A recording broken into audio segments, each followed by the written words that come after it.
साम्राज्य, सामान्यांचा असामान्य आवाज। देशातील दुचाकी वाहनधारकांसाठी महत्त्वाची बातमी आहे। दुचाकी वाहनांसाठी नवीन नियम लागू करण्यात आला आहे। आता 2 हेल्मेटची सक्ती असणार आहे। लवकरच दुचाकी वाहन उत्पादकांना वाहन विक्रीवेळी खरेदीदारांना 2 हेल्मेट देणे अनिवार्य करण्यात येणार आहे। रस्ते अपघातांना प्रतिबंध घालण्यासाठी आणि तरुणांनी हेल्मेट घालावे यासाठी जागरूकता आणण्यात येणार आहे।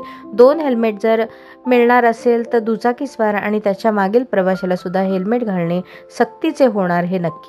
केंद्र सरकारने दुचाकी वाहन निर्मिती करणाऱ्या कंपन्यांसाठी नवीन अधिसूचना लागू केली आहे। दुचाकी खरेदी करताना 2 हेल्मेट देणे अनिवार्य करण्यात आले आहे।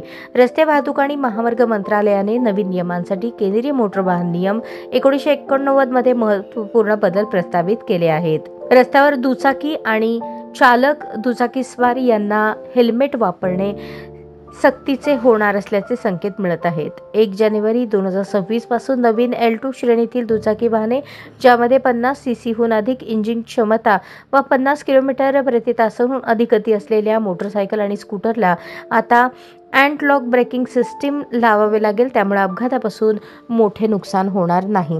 दरम्यान या नियमांना अंतिम रूप देण्यासाठी परिवहन मंत्रालयाने देशभरातून त्यावर हरकती आणि सूचना मागवल्या आहेत। त्यासाठी 30 दिवसांचा कालावधी देण्यात आला आहे। या काळात दुचाकीस्वार त्यांच्या हरकती आणि सूचना परिवहन मंत्रालयाला ईमेलवर कळवू शकतील।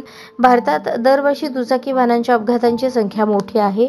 2 हेल्मेटमुळे आता वाहन चालक आणि पाठीमागे बसलेल्या प्रवाशाला हेल्मेट घालावे लागणार आहे।